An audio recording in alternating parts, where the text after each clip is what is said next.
గంటన్నర late start అయింది. ఇప్పుడు పెద్దలు పృథ్వన్న గారు, తుర్క నరసింహన్న గారు ఉన్నారు ఫైనల్ గా. ఒక్కసారి ఇప్పుడు డాక్టర్ పృథ్వీరాజ్ యాదవ్ గారు, తెలంగాణ క్రాంతి దళ రాష్ట్ర అధ్యక్షులు, నిరుద్యోగులందరికీ కొండంత అండగా ఉంటూ అటు ఫీల్డ్ లో ఇటు అన్ని రకాలుగా అండగా ఉంటున్నందుకు అన్నకి ప్రత్యేక అభినందనలు. ఇప్పుడు అన్నగారు ఈ సమస్య పరిష్కారానికి ఈ ఉద్యమాన్ని ఎట్లా ముందుకు తీసుకెళ్లాలో మా అందరికీ మార్గదర్శనం చేయాలని కోరుతున్నాం. Thank you. అందరికి నమస్కారం. జై తెలంగాణ.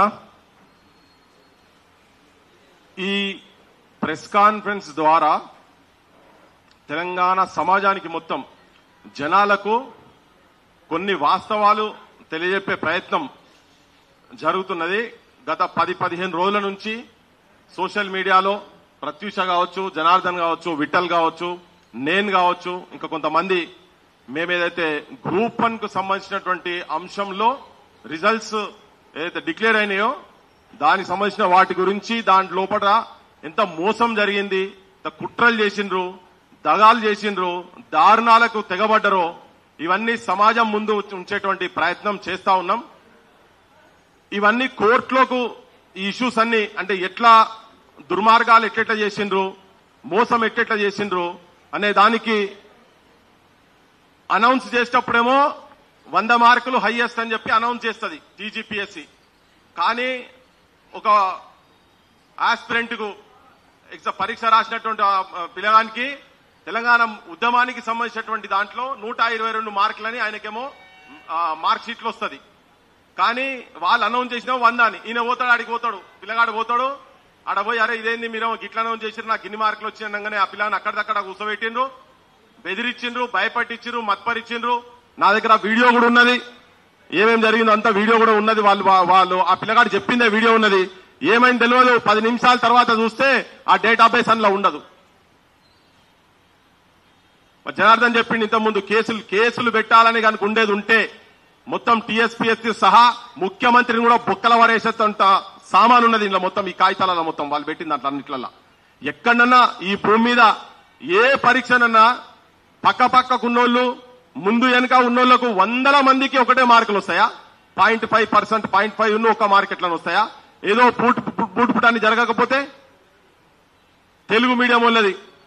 ఇవన్నీ చర్చకు జరుగుతున్నాయి. జస్ట్ నేను ఒక రీక్యాప్ చేయదలుచుకున్నా. నేను తెలుగు మీడియం కు సంబంధించినటువంటి వాళ్లకు పుస్తకాలు రాసిన వాళ్ళు ఇంతకుముందు బ్రదర్ చెప్తా ఉండే 5 పుస్తకాలు 6 పుస్తకాలు రాసిన వాళ్ళు నా దగ్గరికి విఠల్ దగ్గరికి వచ్చి కూర్చొని అన్న మేము 15 ఏళ్ల నుంచి చదువుతున్నాము, 10 ఏళ్ల నుంచి, ఎందుకంటే దరిద్రం పోయిన గవర్నమెంట్ కూడా ఉద్యోగాలు ఏమి వేయలేదు వీళ్ళకి సంబంధించినటువంటిది, వీళ్ళు వచ్చి వేసిరు కదా అని చెప్పని 15 ఏళ్ల నుంచి చదువుతున్నాము, 10 ఏళ్ళు అవుతుంది, 5-6 పుస్తకాలు కూడా రాసినాము. మేం పుస్తకాలు రాసిన వాళ్లకు 52-53 మార్కులు వచ్చుడైంది. మేము చదువు చెప్పినటువంటి వాళ్ళు క్రాష్ కోర్సులలో నెల 15 రోజులు కోర్సులు చేసిన వాళ్లకు 120 పైన మార్కులు వచ్చుడు. ఇది ఎక్కడిదో విచిత్రం, మాకు అయితే అర్థమే తెలియదు ఇదంతా అని చెప్పని. ఏ దిక్కుకెళ్ళి చూసినా ట్రాన్స్పరెన్సీ లేదు. ఏదన్నా మాట్లాడితే బెదిరించుడు, కేసులు పెడతామనుడు. ఈ కేసులకు భయపడి చదువుకున్నోళ్లకు ఉద్యోగము లేక కన్నోళ్ల కష్టాలు కళ్ళతో చూడక చదువంత శాపమై బతుకంత భారమై ఉరిపోసుకుంటున్నదో తెలంగాణ, ఊరెళ్లిపోతున్నదో తెలంగాణ అనుకుంటా ఉద్యమంలో తిరిగినాం. ఇప్పుడు కూడా సేమ్ పరిస్థితులు ఏం మారలేదు. ఇప్పటికి కూడా ఆత్మహత్యలకు ప్రేరేపిస్తున్నారు, ప్రభుత్వాలు ప్రేరేపిస్తున్నాయి. దొంగల చేతులకు పోయి డకాయిట్ల చేతులకు ప్రభుత్వం వచ్చింది. చాలా గంటాపదంగా చెప్తున్నా నేను, డకాయిట్ల చేతులలో ఉన్నది. ఇంతకుముందు ఆలీబాబా 40 దొంగలు పోయి 400 దొంగలు అన్నాం. ఇప్పుడు డకాయిట్ గాళ్ళ చేతులలో తెలంగాణ ఉన్నది. కనీసం పిలిచి ప్రజా ప్రభుత్వం లేదు, మన్ను లేదు, ఇదంతా ఉట్టి బక్వాస్.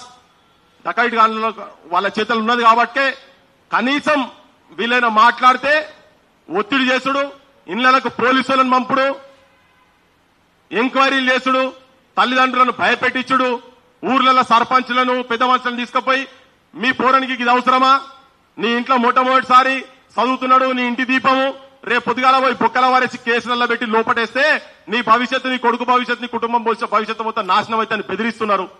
ఇట్లా బయటికి వస్తుంది వెనక ముందు అవుతున్నారు. తెగించు అట్లో ఇట్లో జనార్దన్ అసంటోలు ఆడ బాంబే లేదు శృతి అని ఫోన్ చేస్తే చాలు గంటలు మేమైతే కూర్చొని ఇదంతా తీస్తుంటే విఠలు, నేను, రవి, ఈ టెక్నికల్ సంబంధించినటువంటి శ్రీనివాస్ కావచ్చు, మేమంతా గంటలు కూర్చుంటే ఎంత ఘోరంగా ఉన్నదంటే అందరినీ ఈడ కూర్చున్న కాడికి బండి వచ్చింది, దీనిలో వరేసుకొని పోవాలి. ఆ కొడుకులు అందరిని తీసుకుపోయి డైరెక్ట్ జైల్లో కూర్చోవాలి. ఆ కొడుకులు జైలు కూడులు తినాలి. తిహార్ జైల్లో అతి ఘోరమైనటువంటి ట్రీట్మెంట్, రేపులు చేసే కన్నా ఘోరమైనటువంటి ట్రీట్మెంట్ ఇచ్చి బొక్కల వారేసేంత దమ్మున్నది దీన్ని కరెక్ట్ కనుక ఎవరైనా చేయగలిగేది ఉంటే. ఎవరి దగ్గరికి పోలే, అన్ని రాజకీయ పార్టీల దగ్గర. నేను చాలా క్లుప్తంగా చెప్తున్నా, నేను అన్ని రాజకీయ పార్టీల దగ్గరికి సీన్ చెప్పిండి ఇంతకుముందు, మీరందరూ రాని మేము బయట ఉంటామని చెప్పి. అయ్యా వాళ్ళకి కేసులు అయితే మీరు బయటకు వచ్చి కొట్లాడు, బయటికి రమ్మని. మీ కేటీఆర్, ప్రవీణ్ కుమార్ పోయి ఢిల్లీ దాకా గాలి మోటార్లో పట్టుకొని పోయింది కదా, మరి కపిల్ సిబల్ తోటి పిటిషన్ వేయించిండ్రు. తర్వాత ఏమైంది మరి? ఎందుకు ఆగిండ్రు? దేని గురించి ఆగిండ్రు? దీని వెనుక మర్మం ఏంటిది? ఇవాళ పొద్దుగాలని హన్మకొండకెళ్ళి వస్తున్నాయి, మీటింగ్ గురించి హన్మకొండకెళ్ళి వస్తుంటే ఒక 50-60 కార్ల కాన్వాయ్ పోతున్నది, కేటీఆర్ కాన్వాయ్ పోతున్నది. ఆయన డీజిల్ పైసలు ఇవాళ ఒక్కటి రోజు ఆయన పెట్టినటువంటి పైసలు ఒక్కటి కోర్టులో అడ్వకేట్లకు ఇస్తే ఈ కేసు గెలుస్తుంది. ఈమని చెప్పు, పోయి తీసుకుపోయి ఈమని చెప్పి వేదిక మీద మాట్లాడు. ఏం కాదు, మాకు వేదిక మీద మస్తు మాట్లాడతారు. జనార్దన్ చెప్పింది నేను అగ్రి చేస్తలేను నేను, కానీ మస్తుగా మాట్లాడతారు, ఉకదుంపుడు ఉపన్యాసాలు మస్తుగా మాట్లాడతారు. కానీ కార్యాచరణ కావాలి. ఏం చేస్తున్నారు ఈ ప్రభుత్వం మీద? వాళ్ళు కొట్లాడతారు. నీ ఎమ్మెల్యేలు మొత్తం ఇయాటి నుంచి రేపటి నుంచి నేను అన్నం దినం ఇది మొత్తం ఎక్కడిదక్కడ దీని మీద ఒక సిబిఐ ఎంక్వైరీయో జ్యుడిషియల్ ఎంక్వైరీ పడే వరకు టీఆర్ఎస్ పార్టీ నా ప్లీనరీ కూడా 20 సంవత్సరాల సక్సెస్ ను అంటున్నావు కదా, 40 లక్షల మంది గుండెలు కన్నీళ్లతో గారుతున్నాయి ఒక్కొక్కరి. అరే ఎక్కడ చూసినా ఎవరిని మాట్లాడితే తలిగిస్తే చాలు, మాట్లాడితే చాలు శోక సముద్రంలో పోతున్నారు. నీ పార్టీ డిసిషన్ తీసుకోమని చెప్పు, కేసీఆర్ గారికి చెప్పండి, మాట చెప్పండి. రేపటి నుంచి ఆయన అన్నం తినకుండా ఊసమని చెప్పండి. రాష్ట్రాన్ని మొత్తం అల్లకల్లలో చేద్దాం, ముఖ్యమంత్రి దిగొస్తాడు చేద్దాం. అరే మామూలు పిల్లలను, ఆడపిల్లలను నౌకరు చేసుకుని ఆడపిల్లల ఆఫీసుల దగ్గరికి కూడా పోయి పోలీసు వాళ్ళు పోయి నౌకర్లు పోయేటట్టు చేస్తే ఆత్మహత్య చేసుకుంటున్నారు. ఇప్పటికి 3 చచ్చిపోయారు, తెలిసి 3 చచ్చిపోయారు, తెలియకుండా ఎంతమంది చచ్చిపోతారో తెలియదు. ఉట్టిగా నేను ఆవేశం నా లోపడేందంటే అవన్నీ రోజు వీళ్ళతో మాట్లాడుతుంటే తెలుస్తున్నది. అసలు ఒక్కొక్కరు ఇంత ఘోరంగా ఉంటుందా? ఇంత అన్యాయంగా ఉంటుందా? ఇంత అన్యాయమా? 100 మందికి పక్క ఉన్నోనికి వస్తుందా? ఏం పరీక్షలు రాబాయి నాకు అర్థమైతే లేదు. ఈయనకైతే ఆయన విన్నాడు, ఈ ముఖ్యమంత్రి గ్రూపులు రాసినోడు కాదు, ఆయనకు సివిల్ సర్వీస్ తెలియదు, మన్ను తెలియదు, మసాలా బ్రోకర్ గాన్లు, కాంట్రాక్టర్లు, రియల్ ఎస్టేట్ బ్రోకర్ నా కొడుకులు మొత్తం ఎమ్మెల్యేలు, ఎంపీలు, వాళ్ళకు బాసు ఒక గుంపు మేస్త్రి ఆడ పోయి కూర్చున్నాడు, సర్వనాశనం చేసి పడేస్తున్నారు, రాష్ట్రాన్ని మొత్తం సర్వనాశనం చేస్తున్నారు. అరే చదువుకుంటున్నటువంటి క్రీమ్ తెలంగాణ భవిష్యత్తును తీర్చిదిద్దేటువంటి అద్భుతమైనటువంటి మనస్తత్వం ఉన్నటువంటి వాళ్ళు, ఆలోచన ఉన్నటువంటి వాళ్ళు ప్రిపేర్ అయ్యి రేపు భవిష్యత్తులో ఐఏఎస్ ఐపీఎస్ అయ్యి పాలసీస్ నిర్ణయం చేసేటువంటి వాళ్ళ దగ్గర ఏ మాత్రం సమర్థత లేనటువంటి వాళ్ళని తీసుకొచ్చి అక్కడ కూర్చోబెడుతున్నాం. మొత్తం తప్పుతరగా మావాడు మాట్లాడుకుంటే చెప్పిండు కదా, 10 మంది ఎక్కడికి వెళ్ళి వచ్చారు, 2 హాల్ టికెట్లు సౌలత్ ఉంటుందన్నట. అంటే అసలు మాకు డౌట్ ఏమొస్తుంది అంటే, ప్రిలిమ్స్ కో హాల్ టికెట్, మెయిన్స్ కో హాల్ టికెట్ అంటే ప్రిలిమ్స్ అసలు రాయని వాళ్ళకు కూడా మెయిన్స్ హాల్ టికెట్ ఇచ్చి రాపియొచ్చు కదా. మీరు అంత గణికులే కదా, తెలుస్తూనే ఉన్నది కదా ఇక్కడ మొత్తం దాని ప్రతాపాలు. మీరు ఎట్లా ఎంత సీక్రెట్ గా చేస్తున్నారో ఇవన్నీ అని చెప్పని.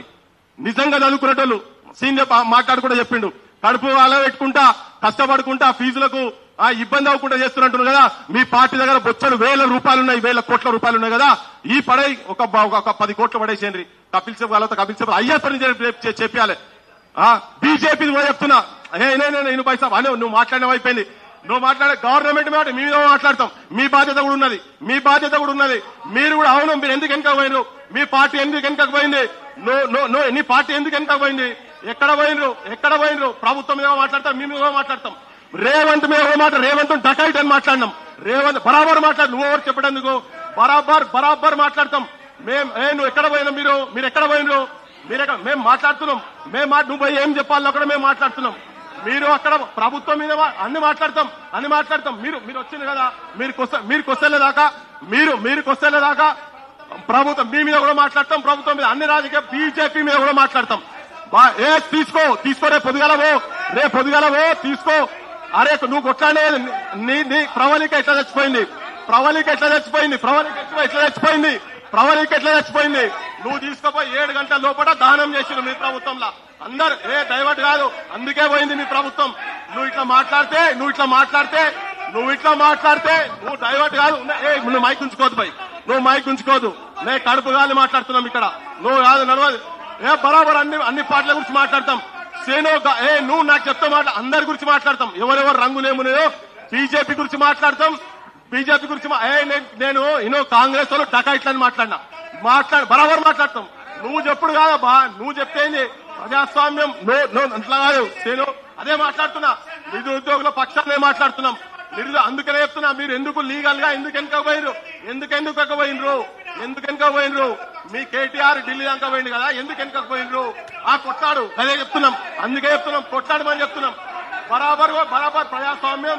మేము తెలంగాణ గురించి తిరిగాం, నువ్వు లేవు. నేను తెలంగాణ, నేను టీఆర్ఎస్ పార్టీ పెట్టినప్పుడు నువ్వు లేవు, మేమున్నాము. నువ్వు లేవు, నీకు తెలియదు, నువ్వు పోయి మాట్లాడాలి. వాస్తవాలు మాట్లాడితే వస్తుంది మీకు. బరాబర్ నువ్వు రేపు పొద్దుగాలి చెయ్యి, లీగల్ సపోర్ట్ ఇప్పి. అరే ఆదబ్బా, ఏంది లీగల్ సపోర్ట్ ఇప్పి, కేసీఆర్ తోని కేటీఆర్ తో లీగల్ సపోర్ట్ ఇప్పి. నేను చెప్పినా నువ్వు రోడ్ల మీదకి వస్తే మేము మీ ఎమ్మడి ఉంటామని చెప్తున్నాం కదా, రా నీ ఎమ్మెల్యేలు రేపటి నుంచి మాట్లాడమని చెప్తున్నాం. సేమ్ బీజేపీ గురించి కూడా చెప్తున్నా. ఎవరికి భయపడేది ఇక్కడ, ఎవరికి భయపడేది. ఈ భూమి ఈ నేలనే త్యాగాలతో ఉన్నది. తెలంగాణ మూమెంట్ లో తిరిగేటప్పుడు మేము చచ్చిపోతాం అనుకోని బయటకు వచ్చినాం, పెళ్లి లేకుండా తిరిగినాం మేము. ఇన్నవా, ఎవరికేం భయపడేది ఏం లేదు. ఎవరైనా తీసుమార్కాన్ని కోయినాయే తీసుకున్నాయి అంతా. బీజేపీ కూడా బండి సంజయ్ గురించి కూడా మాట్లాడినా, బండి సంజయ్ గురించి కూడా చెప్తున్నాం. ఆయన వచ్చిండు బండి సంజయ్, ఒకరోజు వన్డే ఇంటర్నేషనల్ 2020 మ్యాచ్ చేసినట్టు చేసిండు, పీకిండు.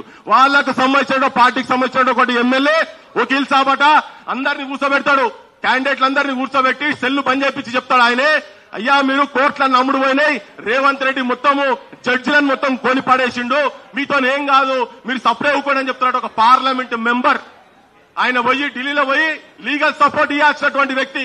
బీజేపీ పార్టీ కుక్కలు లెక్క తిరిగింది, చెల్లె పోయి అక్కడ పోయి ప్రత్యూష పోయి కుక్కలు లెక్క, తిండి లేక తిప్పలు లేక, ఈ రాజకీయ నాయకులు ఒక్కొక్కడు పోయి అక్కడ గెస్ట్ హౌస్లలో పోయి విలాసాలు చేస్తున్నారు ఒక్కొక్కడు. వాళ్ళు పోయి ఈ భవిష్యత్తు గురించి, వీళ్ళ భవిష్యత్తు గురించి ఎన్నడూ ఇల్లు ఇచ్చిపెట్టి, తల్లిదండ్రులు ఇచ్చిపెట్టి పోనోళ్ళు ఢిల్లీ పోయి ఆ రోడ్ల మీద రోజులు తిరిగారు. కనీసం లీగల్ సపోర్ట్ వస్తలేదు వీళ్ళకు. ఫోన్లు ట్రాపులు చేస్తున్నారు, మాతో మాట్లాడుతున్నారని చెప్పి ఫోన్లు కాడికి